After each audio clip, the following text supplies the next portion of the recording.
c'est mon écriture naturelle, c'est celle qu'on retrouve dans le Oui, livre. dans le livre, absolument.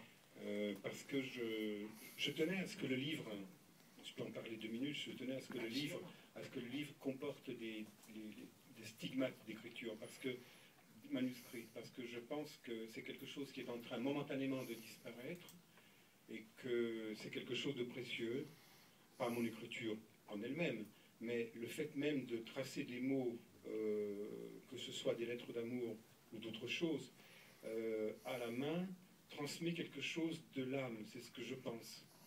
Et je trouve que ce qu'on appelle affreusement des mails, ça n'a rien à voir.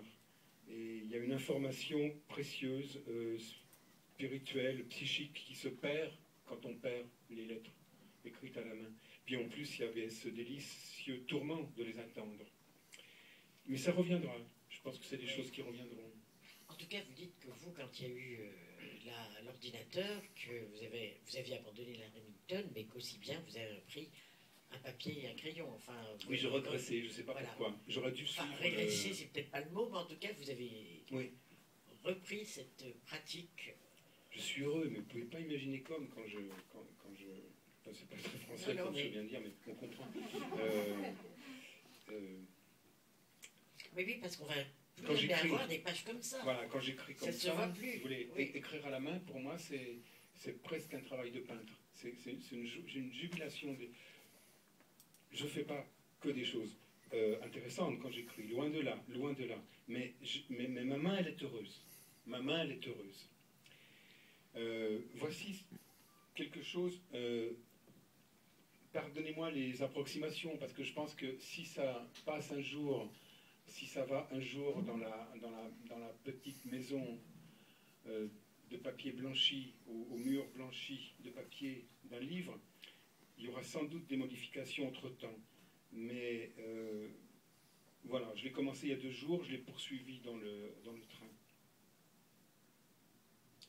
Je travaille pour la faire venir chez vous. Je travaille nuit et jour pour qu'elle vienne vous tuer, et en vous tuant, vous ressuscite. Je pense de plus en plus souvent à elle. J'y pense comme à une personne de mauvaise réputation, une mendiante endormie, tête cassée sur sa poitrine. Je ne sais pas si vous l'avez remarqué, mais les étoiles, ces temps-ci, tombent du ciel à une vitesse de plus en plus grande. La poésie, cette gueuse, les recueille dans le creux de ses mains rougies par un silence. Ce qui est gênant avec le mot de poésie, c'est qu'on croit savoir ce que c'est. On croit qu'il s'agit d'une manière enfantine de faire des phrases, comme on accroche des cerises à ses oreilles. Une distraction de rebut. Alors, comment vous dire?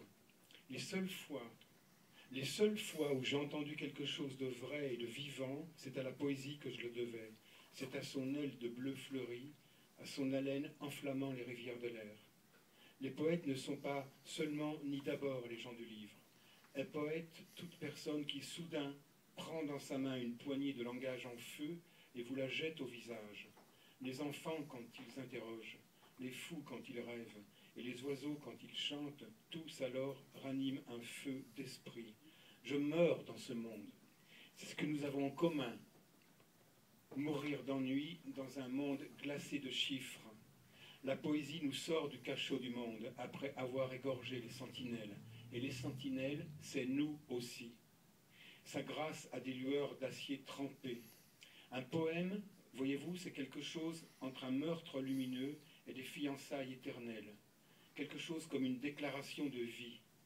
Il faut d'abord tuer les morts que nous sommes. Alors, et alors seulement, nous ouvrons les yeux sur une terre redevenue vive, variée, mouvante infiniment. Ce qui agonisait au long des jours ordinaires est tout d'un coup ressaisi, densifié, ardent. C'est une histoire de cœur, somme toute.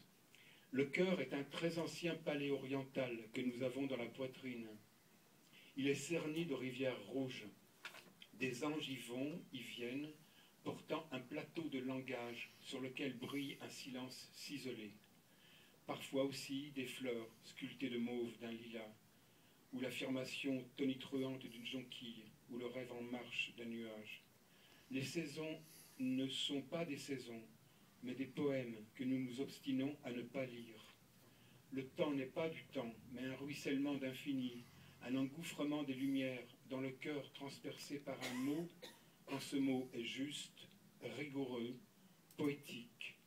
La poésie est ce que le langage offre de plus précis, la fleur du sel de la pensée.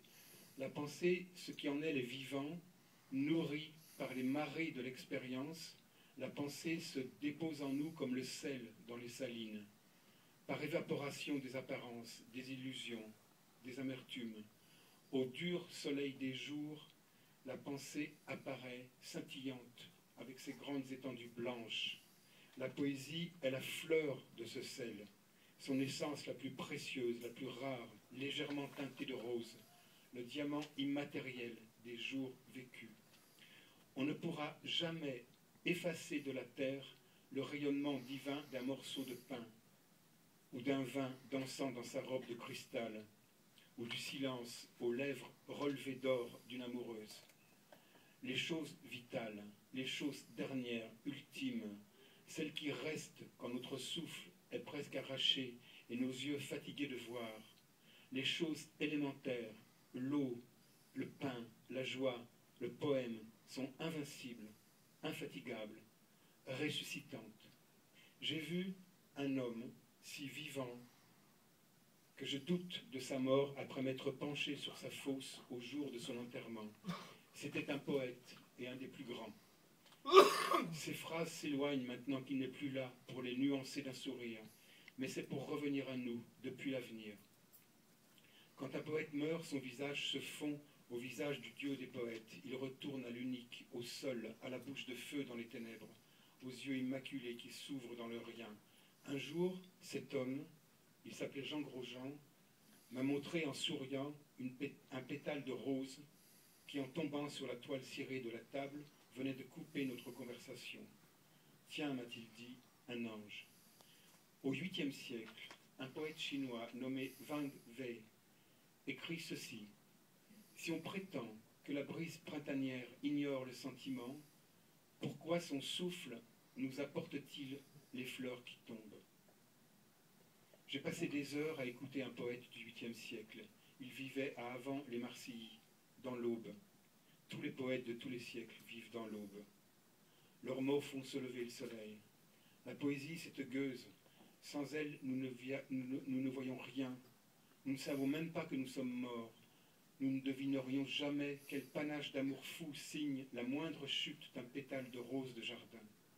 La vie est dans la main de la mendiante, mélangée à la ferraille des jours. Appelons-la, travaillons à la faire venir. Travaillons, travaillons, travaillons. Voilà, c'est...